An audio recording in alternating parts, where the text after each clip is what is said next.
ഇന്ന് രാത്രിയിലത്തെ ചിന്തയ്ക്ക് ആധാരമായിട്ട് അപ്പസ്തോല പ്രവൃത്തികളുടെ പുസ്തകം 4-ാം അധ്യായം 12-ാം വാക്യം നമുക്ക് വായിക്കാം. അപ്പസ്തോല പ്രവൃത്തികളുടെ പുസ്തകം 4-ാം അധ്യായം 12-ാമത് വാക്യം. മറ്റൊരുത്തനും രക്ഷയില്ല. നാം രക്ഷിക്കപ്പെടുവാൻ ആകാശത്തിൻ കീഴിൽ മനുഷ്യരുടെ ഇടയിൽ നൽകപ്പെട്ട വേറൊരു നാമവുമില്ല. മതി.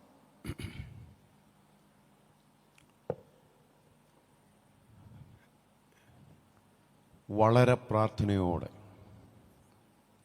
ദൈവമക്കൾ കർത്താവിൻ്റെ സന്നിധിയിലായിരിക്കുക. കർത്താവ് ദേശത്തോട് സംസാരിക്കട്ടെ. ഈ ഗ്രൗണ്ടിൽ എനിക്കൊന്നൊരു 7 വർഷമാണോ 8 വർഷമാണ് മുമ്പ്, 7-8 വർഷം മുമ്പ് വചനം ശുശ്രൂഷിച്ചത് ഞാൻ ഓർക്കുന്നുണ്ട്. ഇവിടെ വായിച്ച ഈ വേദഭാഗം സാമാന്യ വേദപുസ്തക ബന്ധമുള്ള ഏവർക്കും ഏറെ പരിചിതമാണ്. സഹൃദയരായ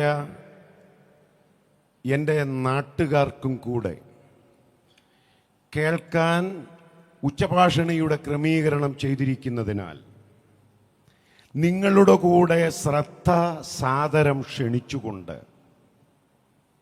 വിശുദ്ധ തിരുവെഴുത്തിലേക്ക് നമ്മൾ ഒരുമിച്ച് തിരിയുകയാണ്. 40 വർഷം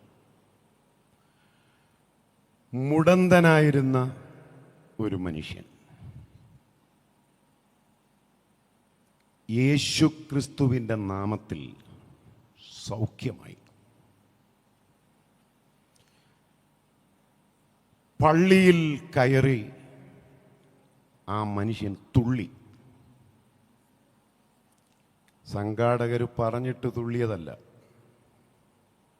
40 വർഷം അന്യമായിരുന്ന ഒരു വിടുതൽ ആ ശരീരത്തിൽ വെളിപ്പെട്ടപ്പോൾ വിടുവിച്ച കർത്താവിനെ വാഴ്ത്താതിരിക്കാൻ അവനായില്ല. ആരുടെയും ആഹ്വാനത്തിനായി അവൻ കാത്തു നിന്നില്ല. പള്ളിക്കകത്ത് കയറി തുള്ളിയും ചാടിയും ദൈവത്തെ മഹത്വപ്പെടുത്തി. ആ സംഭവം അക്കാലത്ത് അസാധാരണമായ ചലനങ്ങളാണ് ഉണ്ടാക്കിയത്. ഞാനിതിനിടയ്ക്കൊരു ദൂത് പറഞ്ഞോട്ടെ ദൈവമക്കളോട്. ദൈവമക്കളെ അല്ല ഞാൻ ഇന്ന് രാത്രി ഫോക്കസ് ചെയ്യുന്നത്. എനിക്ക് കൺവെൻഷൻ യോഗങ്ങളിൽ ദൈവമക്കളെ ഫോക്കസ് ചെയ്യുന്നതിനോട് വലിയ താല്പര്യമുള്ളൊരു ഉപദേശിയല്ല. നമുക്ക് സഭായോഗവും കാത്തിരിപ്പ് യോഗവും ബൈബിൾ ക്ലാസ്സും ഇഷ്ടം പോലെ യോഗങ്ങൾ നമുക്കുണ്ട്. ആരാധിക്കാനും പ്രാർത്ഥിക്കാനും അന്യഭാഷ പറയാനും ഒക്കെ. നമ്മൾ ഈ തിരക്കുള്ള പാതയോരത്ത് പന്തലിട്ട് ഒരു യോഗം സംഘടിപ്പിക്കുമ്പോൾ അതിൻ്റെ ലക്ഷ്യം ആത്മാക്കളാണ്. അതുകൊണ്ട് ആ ലക്ഷ്യം തിരിച്ചറിഞ്ഞാണ് ഞാനിവിടെ നിൽക്കുന്നത്. എങ്കിലും ഒരു ദൂത് പറഞ്ഞോട്ടെ. ആ ഭാഗം പറഞ്ഞതുകൊണ്ട് 40 വർഷം അന്യമായിരുന്ന ഒരു വിടുതൽ ആ മനുഷ്യന് ലഭിച്ചപ്പോൾ അവൻ തുള്ളിയെങ്കിൽ, അവൻ ചാടിയെങ്കിൽ, അവൻ ദൈവത്തിന് മഹത്വം അർപ്പിച്ചെങ്കിൽ ആരാധനയ്ക്ക് ആഹ്വാനം വേണ്ട. വിടുവിച്ച കർത്താവിനെ കുറിച്ച് ഈ രാത്രി ഓർക്കുന്ന ദൈവമക്കൾക്ക് അധരം തുറക്കാതിരിക്കാനും ആവില്ല. അറിയാതെ ഈ കർത്താവിനെ സ്തുതിച്ചു പോകും. ചലനങ്ങൾ ഉണ്ടാക്കി എന്നൊരു പദം ഞാൻ ഉപയോഗിച്ചിരുന്നു. ഞാൻ ആത്മനിയോഗത്താൽ പറയുകയാണ്, ഇനി അങ്ങോട്ടുള്ള നാളുകളിൽ. കാരണം 2 സെൻട്രൽ ശുശ്രൂഷകന്മാരും 2 സെൻറ്ററുകളിലെ അഭിഷക്തന്മാരും ദൈവമക്കളും ഈ പട്ടണത്തിൽ, അതും പത്തനംതിട്ട ജില്ലയിൽ ഒന്നിച്ചു നിന്നാൽ ഒരസാധാരണ ചലനം ഈ ദൂത് നിങ്ങൾ കുറിച്ചു വെച്ചോളൂ. ഈ ദൂത് നിങ്ങൾ കുറിച്ചു വെച്ചോളൂ. അസാധാരണമായ ചലനം, ഒന്നുകൂടെ പറഞ്ഞാൽ സ്ഫോടനാത്മകമായ മാറ്റങ്ങൾ നമ്മുടെ ഇടയിൽ സംഭവിക്കും. ഈ സംഭവത്തിന് ശേഷം ഈ ശുശ്രൂഷയ്ക്ക് നേതൃത്വം നൽകിയ അഭിഷക്തന്മാർ ചോദ്യം ചെയ്യപ്പെട്ടു. നിങ്ങൾ ഏതു ശക്തി കൊണ്ട്, ഏത് നാമത്തിൽ ഇത് ചെയ്തു എന്ന് ശാസ്ത്രിമാരും അന്നത്തെ മഹാപുരോഹിതന്മാരും യഹൂദ മൂപ്പന്മാരും ചോദിച്ചു. അങ്ങനെ ചോദിക്കാൻ കാര്യമുണ്ട്.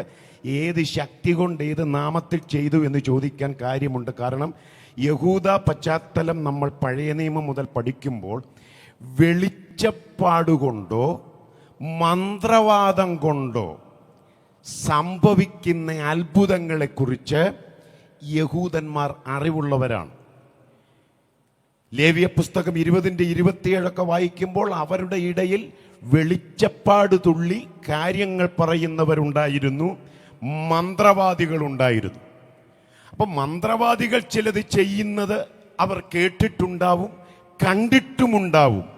പക്ഷേ ഇവിടെ 40 വർഷമായി മുടന്തനായി ഇരുന്നു കൊണ്ട് എരന്ന മനുഷ്യൻ 4 സെക്കൻഡ് പോലും എടുക്കാതെ വിടുവിക്കപ്പെട്ടത് കണ്ടപ്പോ അവർ ചോദിച്ചു, ഇതേത് ശക്തി കൊണ്ടാണ് നിങ്ങൾ ചെയ്തത്?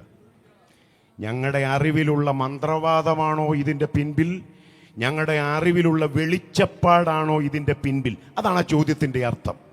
അപ്പോൾ പത്രോസ് വായി തുറന്ന് കൃത്യമായ ഉത്തരം അതിന് പറഞ്ഞു വന്ന് യേശുവിനെ ഉയർത്തിയ ശേഷം പറഞ്ഞവസാനിപ്പിച്ച ഭാഗമാണ് നമ്മൾ വായിച്ച കുറിവാക്യം. മറ്റൊരുത്തനിലും രക്ഷയില്ല, നാം രക്ഷിക്കപ്പെടുവാൻ ആകാശത്തിൻ കീഴിൽ മനുഷ്യരുടെ ഇടയിൽ നൽകപ്പെട്ട യേശു എന്ന നാമമല്ലാതെ വേറൊരു നാമവും ഇല്ല. ഞാൻ ഒരുപാട് മേഖലകളൊന്ന് വെട്ടിച്ചുരുക്കുകയാണ്, വെട്ടിക്കുറയ്ക്കുകയാണ്. അങ്ങനെ ചെയ്തേ പറ്റൂ. സന്ദേശത്തോടൊരു പരിധി വരെയെങ്കിലും എനിക്ക് കൂറു പുലർത്തേണ്ടതുണ്ട്. ഈ വേദഭാഗത്തെ പഠന സൗകര്യാർത്ഥം എല്ലാവർക്കും മനസ്സിലാകത്തക്ക നിലയിൽ 3 ഭാഗങ്ങളായിട്ട് തിരിക്കാം. മറ്റൊരുത്തനിലും രക്ഷയില്ല എന്ന ആ വാചകത്തെ 3 തിരിക്കാം. 1, മറ്റൊരിടത്തും രക്ഷയില്ല. 2, മറ്റൊന്നിലും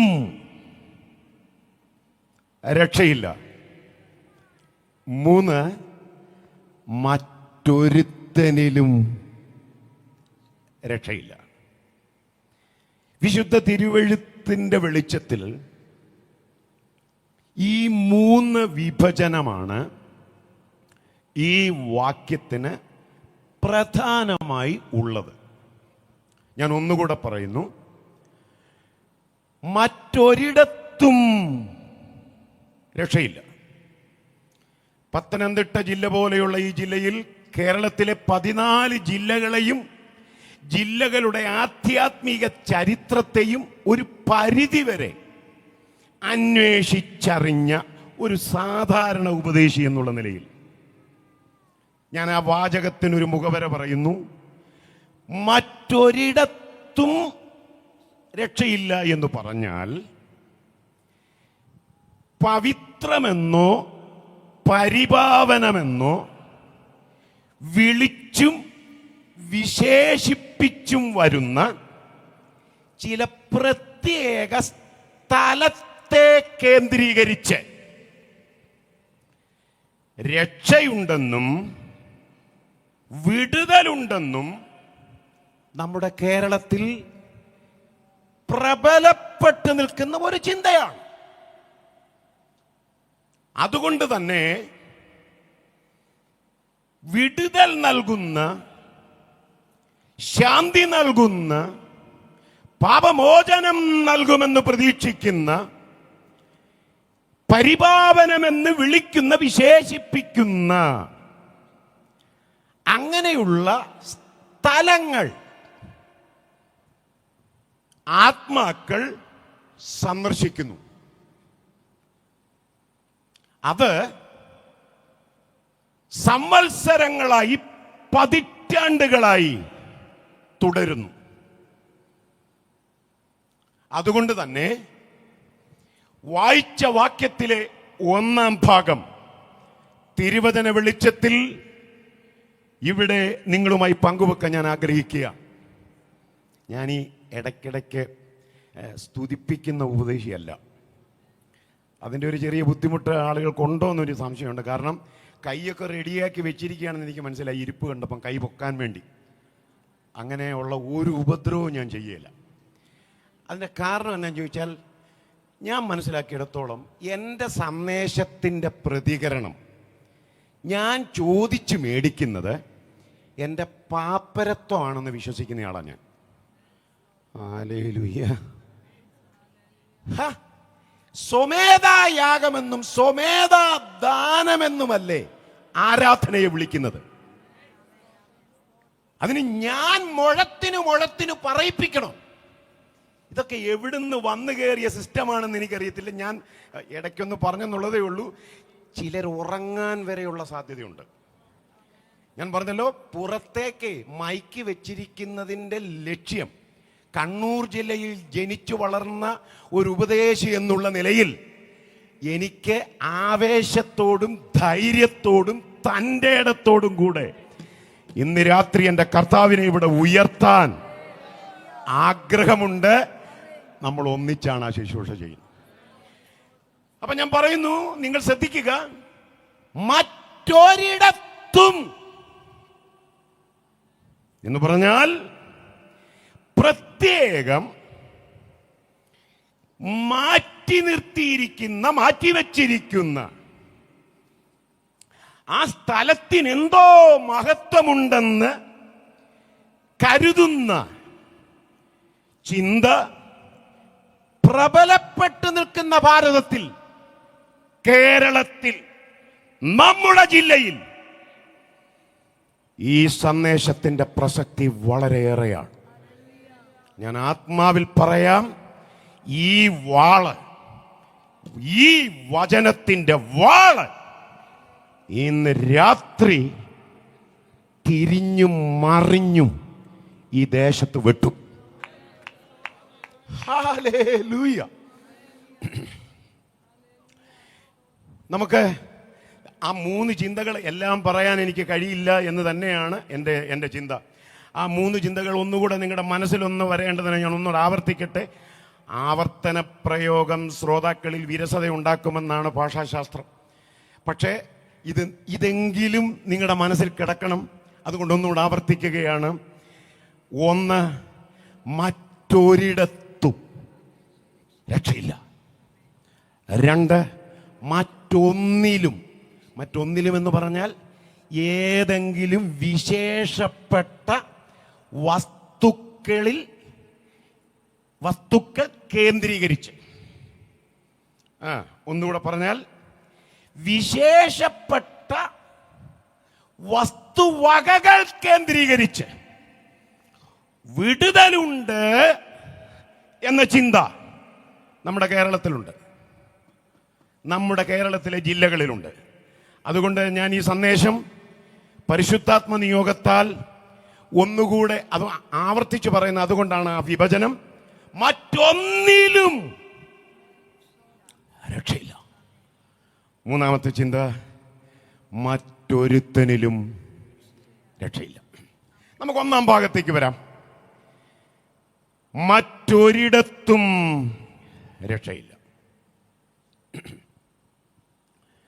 ആവർത്തന പുസ്തകം 34 അധ്യായം 5ഉം 6ഉം വാക്യങ്ങളൊന്ന് വായിച്ചാട്ട്. ആവർത്തനം 34 5ഉം 6ഉം. അങ്ങനെ യഹോവയുടെ ദാസനായ മോശ യഹോവയുടെ വചനപ്രകാരം അവിടെ മോവാബ് ദേശത്ത് വെച്ച് മരിച്ചു. അവനെ മോവാബ് ദേശത്ത് ബേത്ത്പെയോരിനരികെയുള്ള താഴ്വരയിൽ അടക്കി. എങ്കിലും ഇന്നുവരെയും അവന്റെ ശവക്കുഴിയുടെ സ്ഥലം ആരും അറിയുന്നില്ല. മതി, ചുരുക്കി പറയാമേ. നമുക്കെല്ലാവർക്കും വചനം അറിയാവുന്നവരാണ്. എൻ്റെ ശബ്ദപരിധിയിൽ ഞങ്ങളെ ശ്രദ്ധിക്കുന്ന എൻ്റെ നാട്ടുകാർക്ക് മനസ്സിലാകുന്ന ഭാഷയായിരിക്കും എനിക്കിവിടെ ഉപയോഗിക്കാൻ ഇഷ്ടം. അങ്ങനെ ഒരു സംവിധാനമുള്ളതുകൊണ്ട്. ലോകത്തിലെ ഏറ്റവും വലിയ സമുദായത്തിൻ്റെ അധ്യക്ഷൻ മരിച്ചു.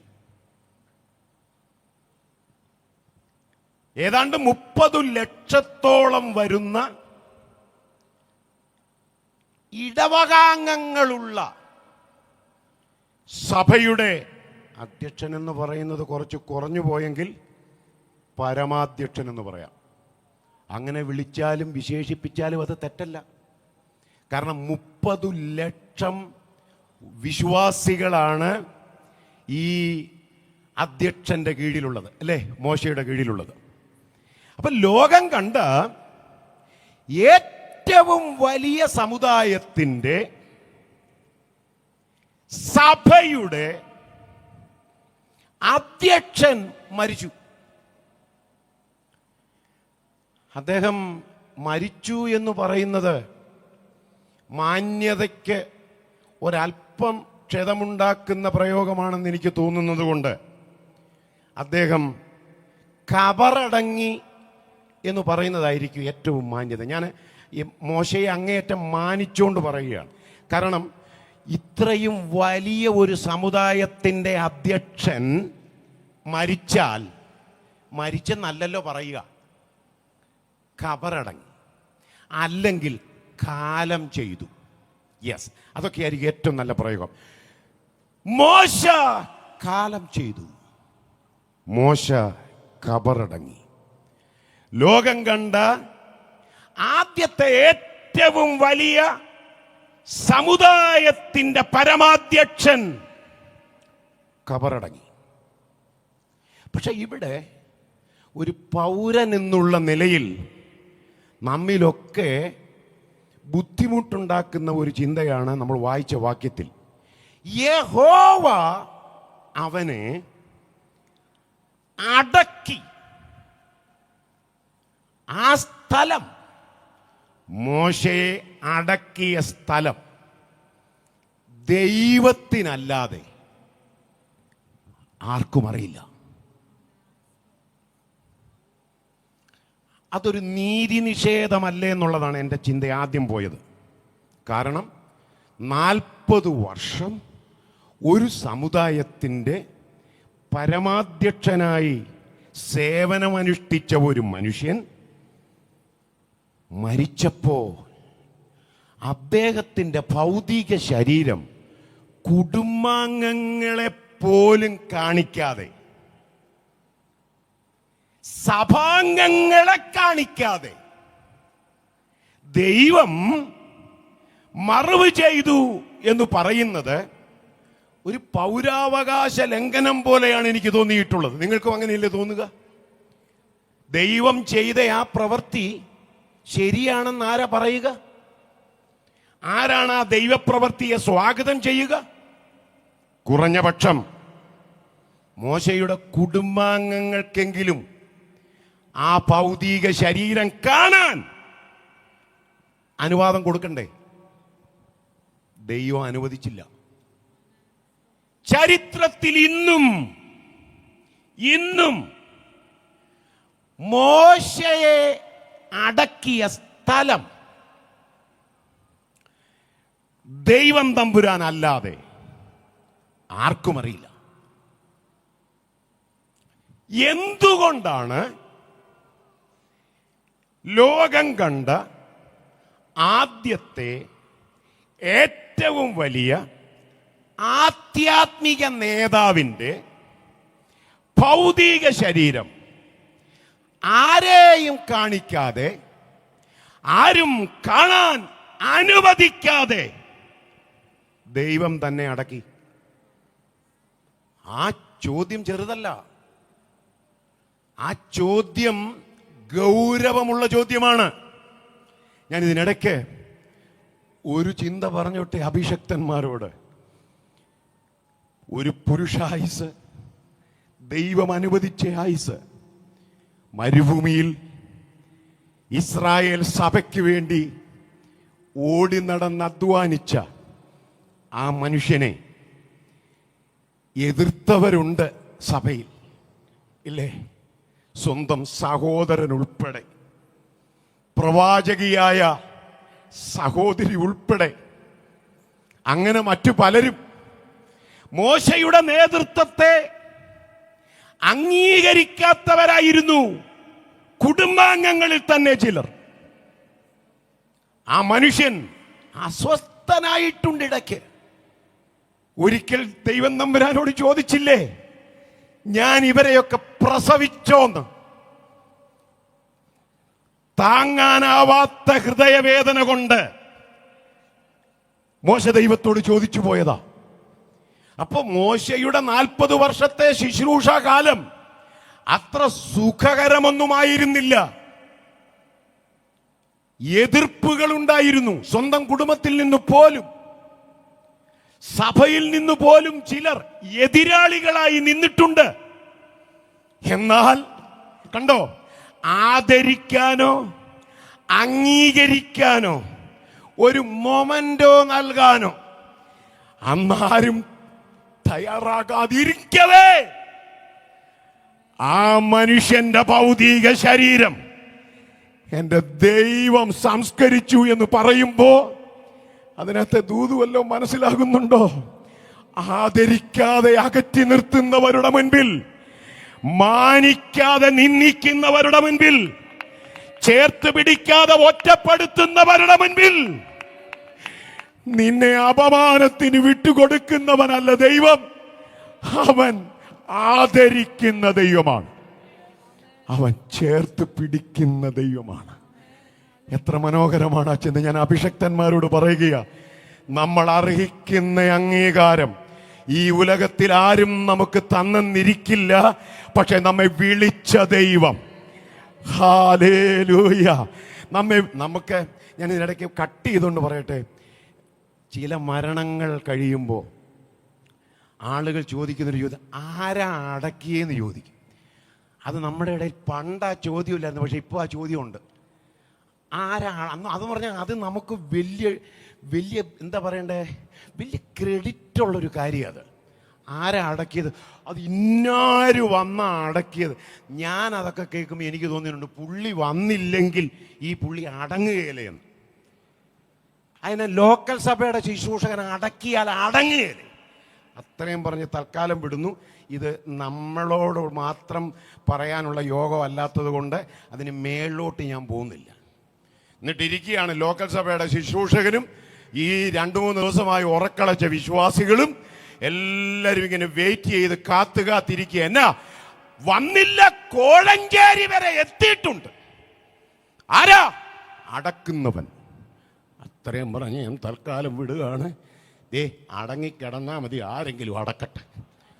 ഹല്ലേലൂയ.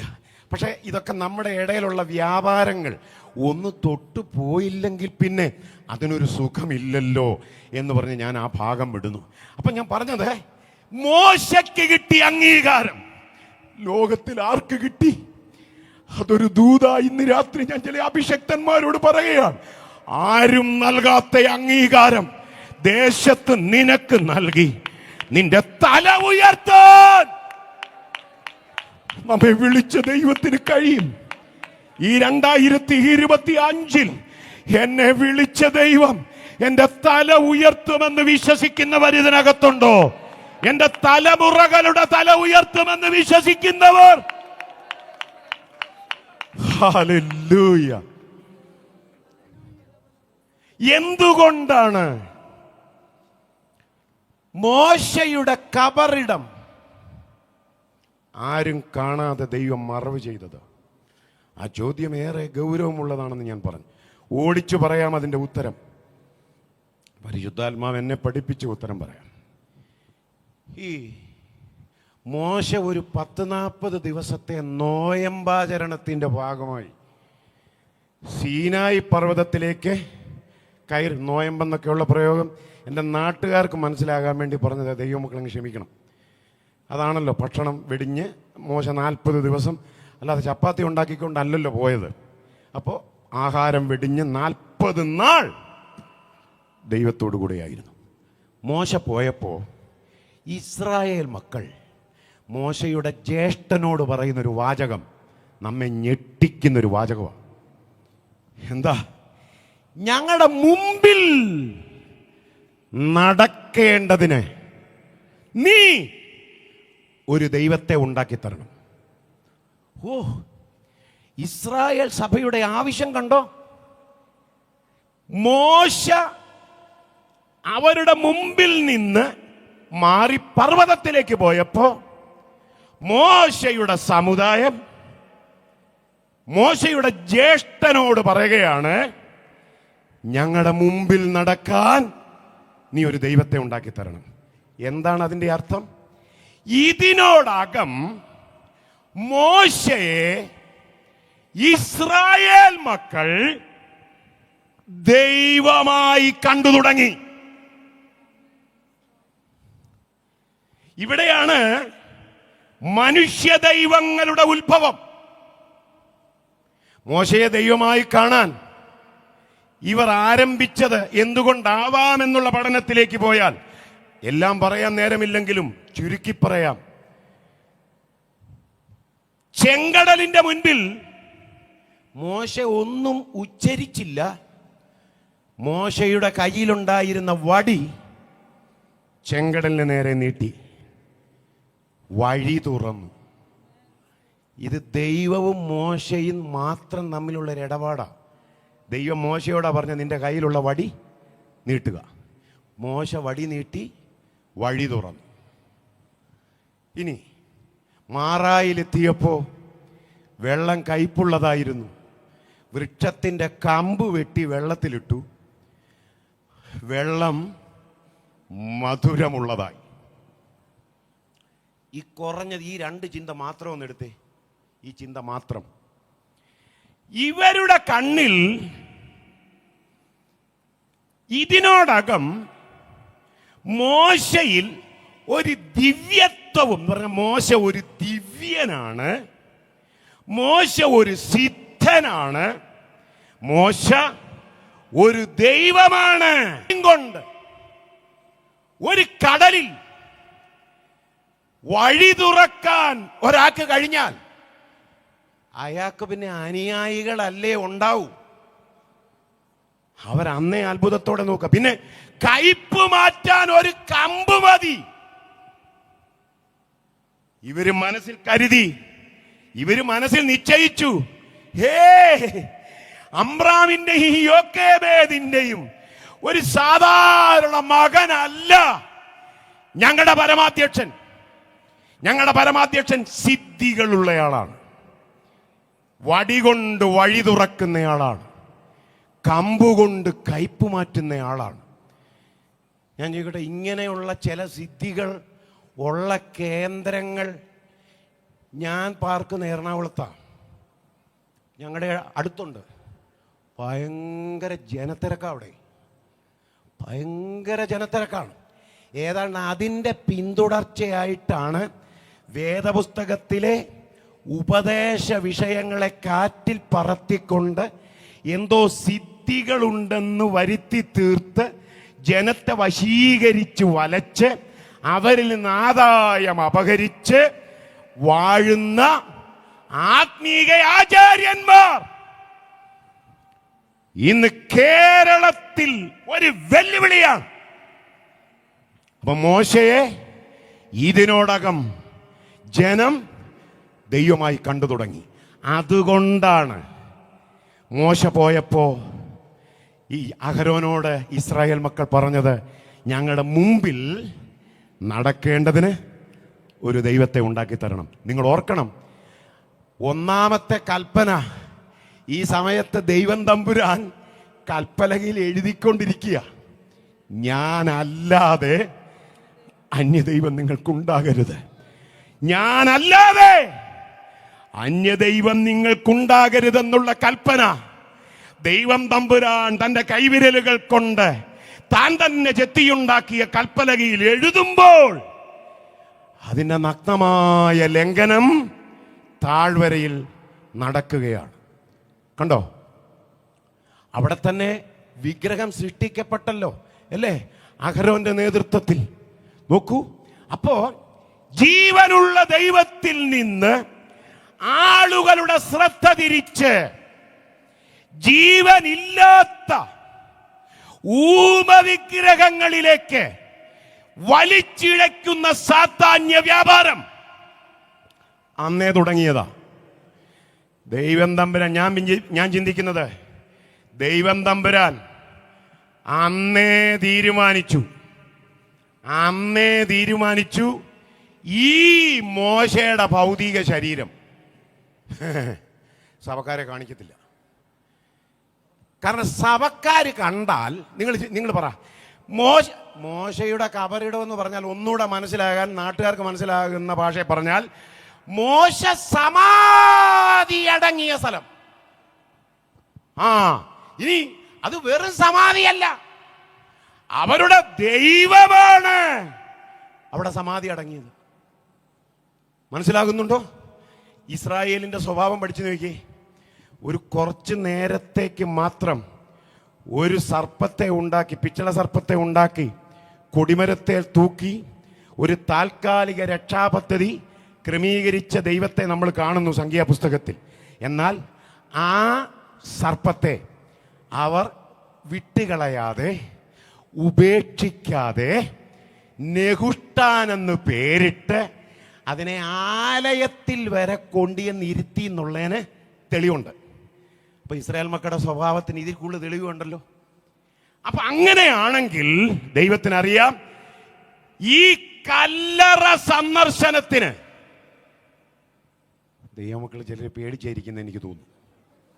അയ്യോ, ഞാൻ എൻ്റെ കർത്താവിനെ ഒന്ന് ഉയർത്തിക്കോട്ടെ.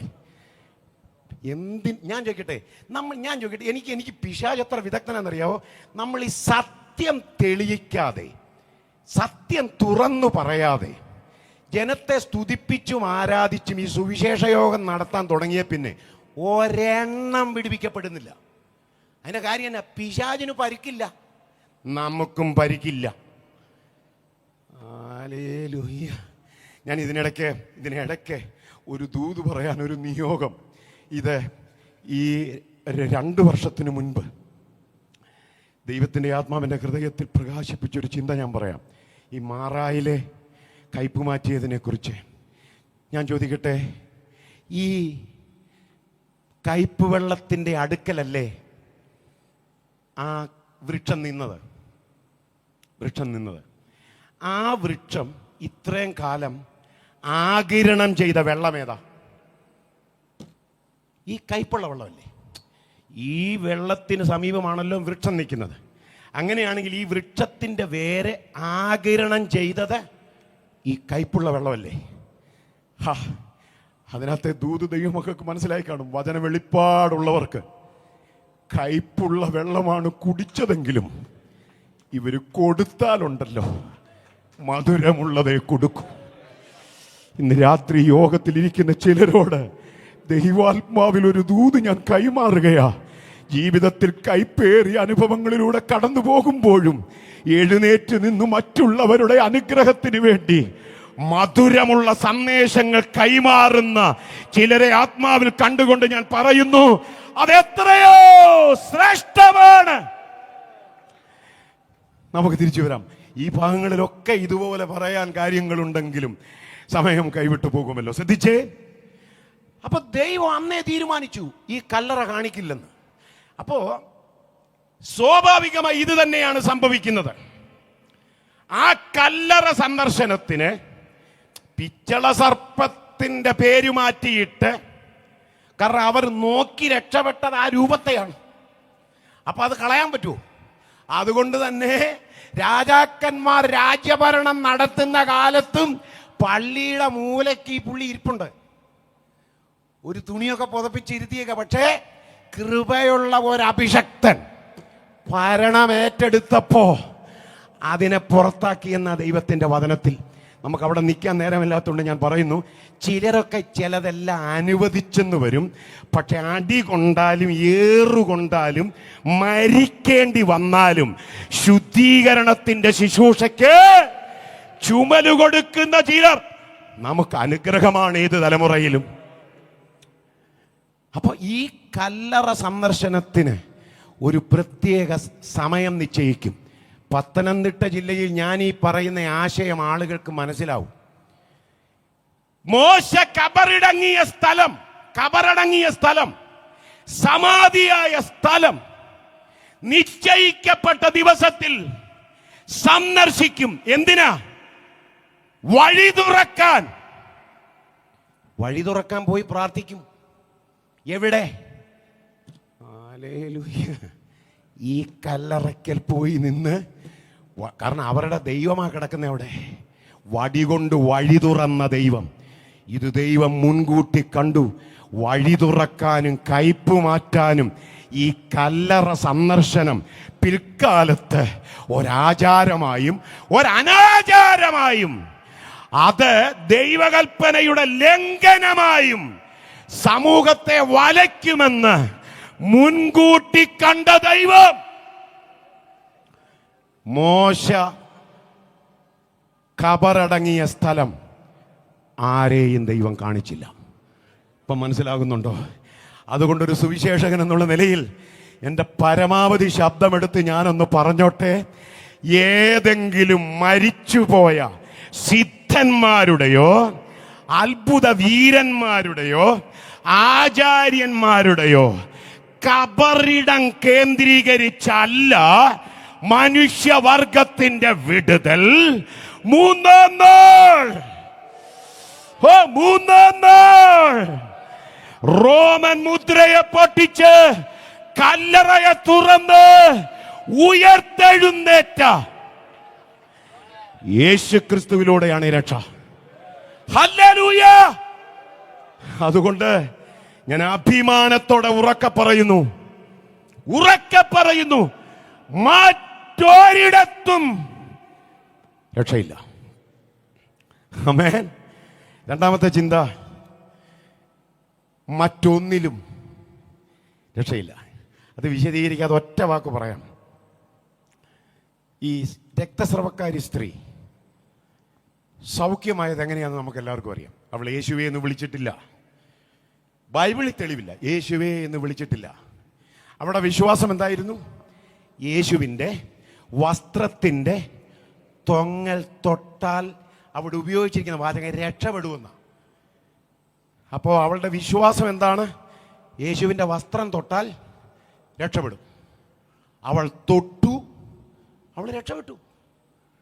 ബൈബിളിൽ എഴുതിയിരിക്കുന്നത് ഉടനെ രക്തസ്രവം നിന്നു, ബാധ മാറി, സ്വസ്ഥയായി എന്ന് അവൾ ശരീരത്തിൽ അറിഞ്ഞു. വാസ്തുവിൽ അന്നത്തെ കാലത്തെ ക്ലിനിക്കുകൾക്കും വൈദ്യന്മാർക്കും, അന്ന് വൈദ്യന്മാരും ക്ലിനിക്കുകളും ഉണ്ട് അല്ലേ? അതുകൊണ്ടാണ് മുതലെല്ലാം പല വൈദ്യന്മാർക്ക് കൊടുത്തിട്ട് ഏറിയൊന്ന് സഹിച്ചെന്ന് എഴുതിയിരിക്കുന്നത്. അന്ന് ക്ലിനിക്കുകളുണ്ട്, വൈദ്യന്മാരുണ്ട്, ചികിത്സയുണ്ട്. യേശുവിൻ്റെ കാലത്ത്, പഴയ നിയമകാലത്തുകൊണ്ട് പ്രവാചകൻ അത് പറയുന്നുണ്ട്. ഗിലെയാദിൽ തൈലമില്ലയോ, ഗിലെയാദിൽ വൈദ്യനില്ലയോ. ആയുർവേദ ചികിത്സ പോലെയുള്ള ചികിത്സാ വിധികൾ പഴയ നിയമകാലത്തുമുണ്ട്, പുതിയ നിയമകാലത്തുമുണ്ട്. അപ്പോൾ ഒരു വൈദ്യന്മാർക്കും സൗഖ്യമാക്കാൻ കഴിയാതെ വന്നപ്പോഴാണ് ഇവൾ യേശുവിങ്കിലേക്ക് വരുന്നത്. വസ്ത്രത്തിൻ്റെ തൊങ്ങൽ തൊട്ടു, സൗഖ്യമായി. പിന്നെ എഴുതിയിരിക്കുന്നത് അവൾ പുരുഷാരത്തിൽ മറഞ്ഞെന്നാ. അതിന്റെ കാര്യം എന്നാ? അവൾ 5 നയ പൈസയുടെ ചെലവില്ലാതെ ഇത്രയും കാലം കാശ് മുടക്കി വൈദ്യന്മാരെ സമീപിച്ച് രക്ഷപ്പെടാൻ. വൈദ്യന്മാരെല്ലാം രക്ഷപ്പെട്ടു. അത് നമ്മുടെ കേരളത്തിലെ വൈദ്യന്മാർ ഞാൻ ഉദ്ദേശിച്ച ആത്മീയ വൈദ്യന്മാരുടെ കാര്യമാണ്. ശ്രദ്ധിച്ച് നോക്കിക്കേ, എല്ലാ വൈദ്യന്മാരും കോടികൾ ഉണ്ടാക്കി. ഇവരുടെ പുറകെ പോയവൻ ഒരു കോടി മുണ്ട് പോലും. ഹല്ലേലൂയ. നമുക്കവിടെ നിൽക്കാൻ നിർവാഹവും നിവൃത്തിയില്ലാത്തതുകൊണ്ട് ഞാൻ ആ ഭാഗമാണ്. അപ്പൊ വൈദ്യന്മാർ രക്ഷപ്പെട്ടു, ഇവൾ രക്ഷപ്പെട്ടില്ല. വസ്ത്രത്തിൻ്റെ തൊങ്ങൽ തൊട്ട് സൗഖ്യമായി പുരുഷാരത്തിൽ മറഞ്ഞു. എനിക്കവിടെ ഇഷ്ടപ്പെട്ട കാര്യം എന്നാണെന്നറിയോ? യേശു തിരിഞ്ഞ് പുരുഷാരത്തിൽ തിരിഞ്ഞൊരു ചോദ്യം ചോദിച്ചു. എൻ്റെ വസ്ത്രം, അതെനിക്ക് ഇഷ്ടപ്പെടാത്ത ചോദ്യം കൂടാ. എന്നാന്നറിയോ? യേശുവിന് അറിയത്തില്ല തൊട്ടതാരാണ്. അത് എന്നാ ചോദ്യമാണ്? കടലിൽ കിടന്ന മീൻ്റെ വായിൽ ചതുർദ്രഹ്മ പണമുണ്ടെന്ന് കരയ്ക്ക് നിന്നോണ്ട് കണ്ട കണ്ണാണ് നമ്മുടെ കർത്താവിൻ്റെ കണ്ണ്. യേശു കാണാതിരിക്കാൻ അത്തിമരത്തിൽ കയറി ഇല കൊണ്ട് സ്വന്തം ശരീരത്തെ മറച്ചു വെച്ച് കാത്തിരുന്ന സക്കായിയെ കൃത്യം അത്തിച്ചുവട്ടിൽ വന്നപ്പോ ഇനി ഇറങ്ങിപ്പോരെന്ന് പറഞ്ഞവനാ. അവന്റെ സർവജ്ഞതയുടെ മുൻപിൽ ഒന്നും മറവല്ല.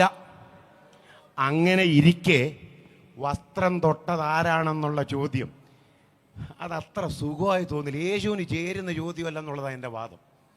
യേശുവിന് അറിയില്ല തൊട്ടതാരാണ്. പക്ഷെ ആ ചോദിച്ചതിനൊരു അർത്ഥമുണ്ട്. വസ്ത്രം തൊട്ടതാരാണെന്ന് യേശു ചോദിച്ചതിനൊരു അർത്ഥമുണ്ട്. ആ സഹോദരി മുമ്പോട്ട് വരട്ടെ എന്ന് അതിൻ്റെ അർത്ഥം. ആ സിസ്റ്റർ എവിടെ പോയി? ജനക്കൂട്ടത്തിൻ്റെ ഇടയിൽ മറഞ്ഞു.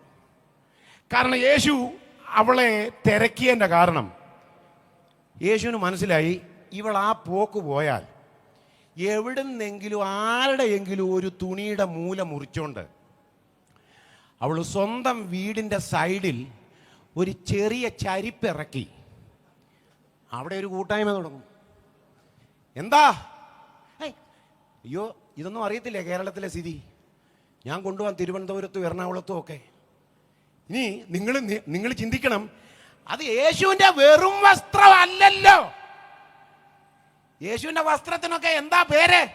തിരുവസ്ത്രം. ഞാൻ ചോദിക്കട്ടെ, ആ സഹോദരി അങ്ങനെ ഒരു കൂട്ടായ്മ തുടങ്ങിയാൽ നമ്മുടെ സഭകളുടെയൊക്കെ സ്ഥിതി കട്ടപ്പുകയാണ്. പിന്നെ ജനം അങ്ങോട്ട് പോകും. വല്ലതും നടക്കുന്നിടത്തെ ജനമുള്ളൂ. അത് പ്രത്യേകം ശ്രദ്ധിച്ചോണം. അതിന് കുശുമ്പെടുത്തിട്ട് കാര്യമില്ല. ഹല്ലേലൂയ. അപ്പോ സഹോദരി ഈ പോക്ക് പോയാൽ ആ തിരുവസ്ത്രം ഒരു കണ്ണാടി കൂട്ടി വെച്ചിട്ട് പരിപാടി തുടങ്ങും.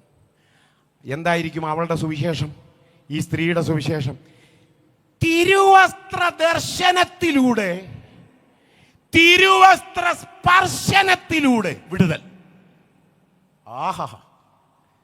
പിന്നെ നിശ്ചയിക്കപ്പെട്ട ഫീസ് ഒന്നുമില്ല.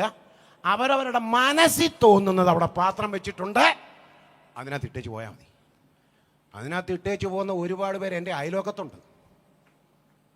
ഇടുക ഇട്ടേച്ച് പോവുക. ഞാൻ ഒരു കാര്യം ഇന്ന് രാത്രി ആത്മനിയോഗത്തോടെ വിളിച്ചു പറയുകയാണ്. ഏതെങ്കിലും വിശേഷപ്പെട്ടവരുടെ വസ്ത്രദർശനത്തിലൂടെയോ വസ്ത്രസ്പർശനത്തിലൂടെയോ വിടുതലുണ്ട് എന്ന പഠിപ്പിക്കൽ ഈ ഇന്ത്യയിൽ, ഈ കേരളത്തിൽ നിലവിലിരിക്കുമ്പോ കൃപ പ്രാപിച്ച ദൈവമക്കൾ, വചനമറിയാവുന്ന ദൈവമക്കൾ, വിശ്വസിച്ച് രക്ഷ പ്രാപിച്ച ദൈവമക്കൾ ഒരേ സ്വരത്തിൽ പറയും, മറ്റൊന്നിലും രക്ഷയില്ല. ആമേൻ. അവിടെ നമുക്ക് നിൽക്കാൻ നേരമില്ല. എൻ്റെ ഒടുവിലത്തെ ചിന്തയിലേക്ക് വരുന്നു. നമ്മുടെ കുറിവാക്യം, മറ്റൊരുത്തനിലും രക്ഷയില്ല. ഈ വാക്യം പത്രോസാണ് ഉച്ചരിച്ചത്. അതിനൊരു പശ്ചാത്തലമുണ്ട്.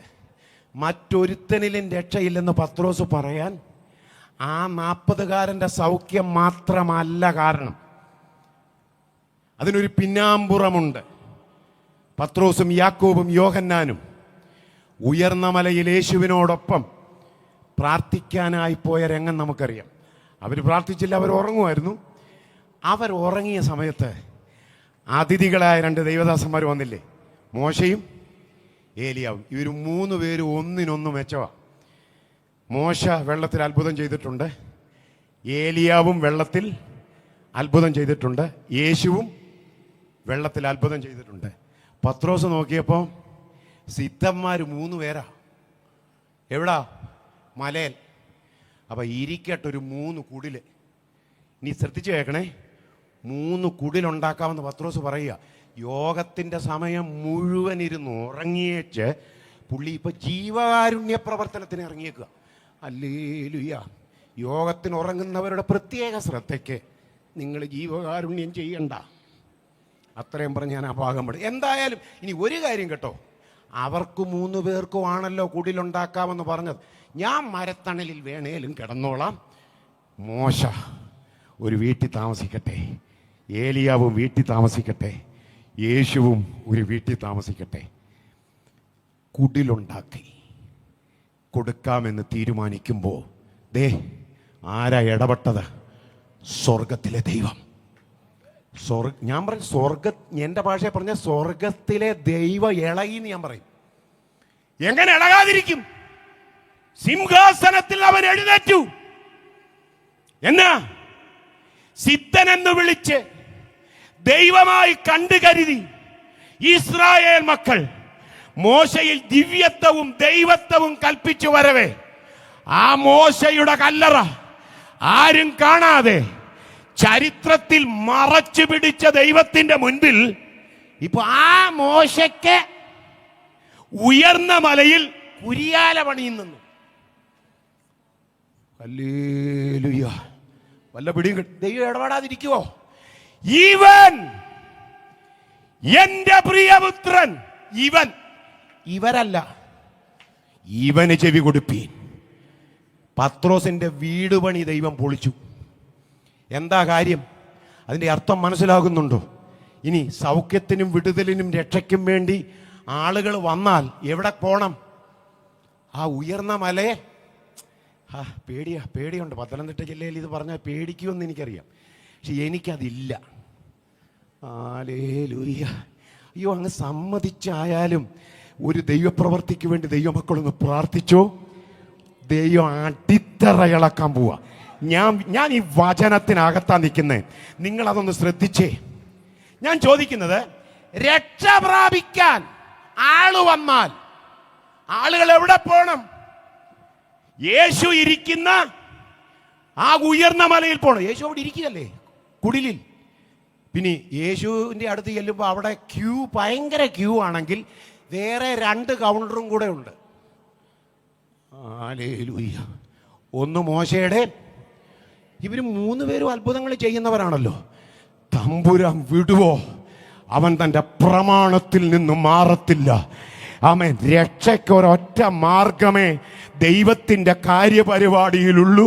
അത് തൻ്റെ പുത്രന്റെ കാൽവറി മരണത്തിലൂടെ ദൈവം സ്ഥാപിച്ച രക്ഷയാ. ആ രക്ഷയ്ക്ക് വിരോധമായി, ആ പാപമോചന മാർഗത്തിന് വിരുദ്ധമായി എവിടെ ഏത് നടപടി വന്നാലും ദൈവം ഇടപെടുമെന്നാണ് ഞാൻ ഈ പറഞ്ഞു വന്നത്. പത്രോസ് ആ ശബ്ദം കേട്ടു. അവിടെ ഒരു മേഘം വന്നു മൂടി, അല്ലേ? ശബ്ദം കേട്ടു. എന്നിട്ട് പത്രോസ് കണ്ണു തുറന്ന് ഇതെല്ലാം കഴിഞ്ഞ് നോക്കിയപ്പോൾ അവിടെ എഴുതിയിരിക്കുന്നൊരു വാചകമുണ്ട്. അവൻ ചുറ്റും നോക്കിയാറേ യേശുവിനെ മാത്രമല്ലാതെ ആരെയും കണ്ടില്ല. അന്നേ പത്രോസ് മനസ്സിൽ കുറിച്ചു, മറ്റൊരുത്തനിലും രക്ഷയില്ല.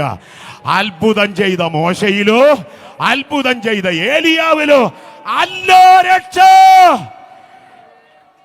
2 കള്ളന്മാരുടെ നടുവിൽ പാപമോചനത്തിന് വേണ്ടി ക്രൂശിൽ മരിച്ച യേശുവിലൂടെയാണ് രക്ഷ. യേശുവിലൂടെയാണ് രക്ഷ. മറ്റൊരിടത്തും രക്ഷയില്ല, മറ്റൊന്നിലും രക്ഷയില്ല, മറ്റൊരുത്തനിലും രക്ഷയില്ല. ഇന്ന് രാത്രി ദൈവമക്കളെ, ഈ കർത്താവിനെ നമുക്കൊന്ന് ഒരുമിച്ച് ഉയർത്തണം. ആമേൻ. ഇത്ര ശബ്ദം, ഞാൻ ശബ്ദം നിങ്ങളോട് ആവശ്യപ്പെടുകയല്ല, ഇത്ര ഉള്ളോ ശബ്ദമെന്ന് ഞാൻ ചോദിക്കുക. എങ്ങനെ ഈ കർത്താവിനെ സ്തുതിക്കാതിരിക്കും? നമ്മൾ വല്ലതും ചെയ്തിട്ടാണോ രക്ഷപ്പെട്ടത്? നമ്മൾ കേട്ടല്ലോ, നമുക്ക് കിട്ടിയ വിടുതലിന് നമ്മൾ എന്താ ചെയ്തത്? നമ്മൾ ഒന്നും ചെയ്തില്ല. ഒരു കബറിടവും നമ്മൾ സന്ദർശിച്ചില്ല, ഒരു തിരുവസ്ത്രവും നമ്മൾ സ്പർശിച്ചില്ല, ഒരു സിദ്ധന്മാരെയും കാണാൻ ക്യൂ നിന്നില്ല. എപ്പോഴോ ഒരിക്കൽ നാം ഇരുന്ന ഇരിപ്പിൽ യേശുവിൽ വിശ്വസിച്ചപ്പോ, ആമേൻ, നാമും നമ്മുടെ കുടുംബങ്ങളെ രക്ഷ പ്രാപിച്ചു. ഹല്ലേലൂയ. യേശു ക്രിസ്തുവിലൂടെയാണ് രക്ഷ. പാപമോചനത്തിന് ഒരൊറ്റ മാർഗമേ ഉള്ളൂ, അത് യേശു ക്രിസ്തുവാണ്. ഇന്നല്ലെങ്കിൽ നാളെ അത് ഈ ജില്ലയിൽ വെളിപ്പെടും. ഞാൻ ഇങ്ങോട്ട് വന്നപ്പോൾ എൻ്റെ ചർച്ചിൽ ഒരു സഹോദരൻ എൻ്റെ കൂടെ വന്നേ. ഞാൻ സാബുവിനോട് പറഞ്ഞു, സാബു, മനുഷ്യ ദൈവങ്ങൾ മനുഷ്യരാ. അവരവസാനിച്ച് കഴിയുമ്പോൾ ഒരുപാട് ആളുകൾ തിരിഞ്ഞു ചിന്തിച്ചു തുടങ്ങും, മരിച്ചു പോകുന്നതാണോ ദൈവത്തിൻ്റെ സ്വഭാവം? നമ്മൾ സേവിക്കുന്നത് മരിച്ചുപോയ ഒരു ദൈവത്തെ അല്ല, മൂന്നാം നാൾ. ഓ ഹല്ലേലൂയ. എനിക്ക് അവിടെയൊക്കെ വരുമ്പോൾ കല്ലറയ്ക്കുള്ളിൽ എൻ്റെ നാഥൻ ഒതുങ്ങിയില്ല എന്ന പാട്ടൊക്കെ പാടിയാൽ കൊള്ളാവുന്നുണ്ട്. നമുക്ക് സമയമില്ല. നമ്മുടെ കർത്താവ് അവൻ കല്ലറയ്ക്കുള്ളിൽ ഒതുങ്ങിയവനല്ല. മരണത്തിന് അവനെ പിടിച്ചു വെക്കാൻ കഴിഞ്ഞില്ല. മരണത്തെയും പാതാളത്തെയും വെല്ലുവിളിച്ചുകൊണ്ട്, മരണത്തിന് ചരമക്കുറിപ്പെഴുതിക്കൊണ്ട് മനുഷ്യവർഗത്തിന്റെ രക്ഷ ക്രൂശിൽ പാപപരിഹാര ബലിയിലൂടെ സാധിപ്പിച്ച കർത്താവിനെ ഇന്ന് രാത്രി നമ്മൾ ഇവിടെ ഉയർത്തുകയാണ്.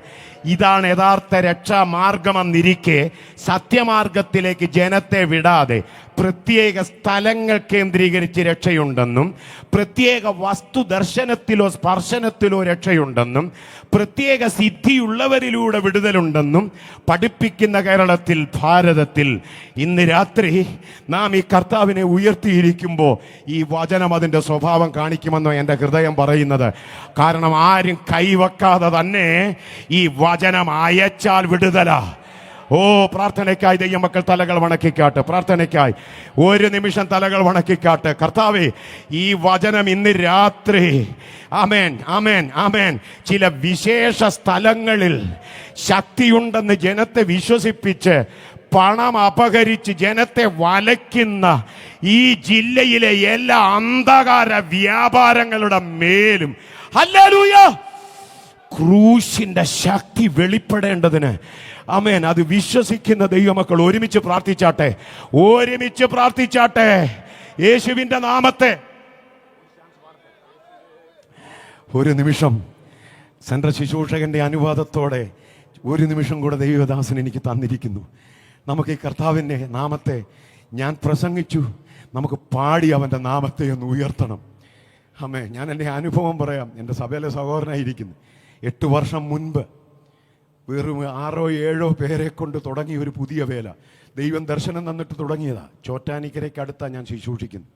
ഇന്ന് 49 കുടുംബങ്ങൾ അവിടെ കർത്താവിനെ ആരാധിക്കാനുണ്ട്. ഞങ്ങളൊക്കെ ഈ വചനം പ്രാർത്ഥിക്കുന്നു. ഞാൻ ഒരു കാര്യം ദൈവമക്കളോട് പറയാം, നമ്മളിൽ വ്യാപരിക്കുന്ന ദൈവശക്തി ഒരു മന്ത്രവാദത്തെയും ഭയപ്പെടുന്നില്ല, ഒരു വെളിച്ചപ്പാടിനെയും ഭയപ്പെടുന്നില്ല.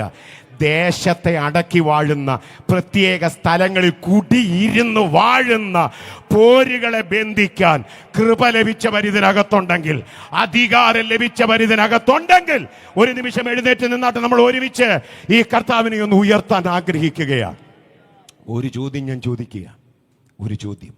അത് മറ്റൊന്നുമല്ല, ഈ 12 വർഷം ഈ സ്ത്രീ ചികിത്സിച്ചിട്ടും സൗഖ്യമാകാതിരുന്നത് വൈദ്യന്മാരുടെ കഴിവുകേടാണെന്ന് വിശ്വസിക്കുന്ന ആളല്ല ഞാൻ. വൈദ്യശാസ്ത്രത്തിൻ്റെ കഴിവുകേടാണെന്ന് പ്രസംഗിക്കുന്ന ആളല്ല ഞാൻ. പക്ഷെ അവിടെ എഴുതിയിട്ടുണ്ട്, ബാധ മാറി സ്വസ്ഥയായി എന്ന് പറഞ്ഞ്. ഈ ലോകത്തിലെ ഒരു വൈദ്യനും ഒരു രോഗത്തിൻ്റെ പിൻപിലെ ബാധ കണ്ടുപിടിക്കാൻ കഴിയില്ല. അതിനൊരു എക്യുപ്മെൻ്റ് നമ്മുടെ വൈദ്യശാസ്ത്രത്തിലില്ല. എന്നാൽ നമ്മൾ അനുഭവിക്കുന്ന ഒരു പ്രതിസന്ധിയുടെ മുൻപിൽ ഒരന്ധകാര ശക്തിയാണെന്ന് കാണാൻ കഴിവുള്ള ഒരു രക്ഷകനെയാണ് നമ്മൾ സേവിക്കുന്നത്. അവൻ്റെ അഗ്നിജ്വാലയ്ക്കൊത്ത കണ്ണുകൾ കൊണ്ട് അവനത് കാണാൻ കഴിയും. പ്രാർത്ഥിച്ചിട്ട് ഉപവസിച്ചിട്ടും മാറുന്നില്ല എന്ന് പറയുന്ന ചില പോരുകൾ ഇന്ന് രാത്രി വചനം വിശ്വസിച്ച് പ്രാർത്ഥിക്കുന്നതിലൂടെ ശരീരാത്മദേഹികളിൽ വെളിപ്പെടുമെന്നും നമ്മുടെ തലമുറകളിൽ അതിൻ്റെ റിസൾട്ട് കാണുമെന്നും വിശ്വസിക്കുന്നവർ, ആ വിടുതൽ കൊതിക്കുന്നവർ കരങ്ങളെ ഉയർത്തിപ്പിടിച്ചാട്ട്. അങ്ങനെ ഒരു വിടുതൽ കൊതിക്കുന്നവർ യേശുവിൻ്റെ നാമത്തിൽ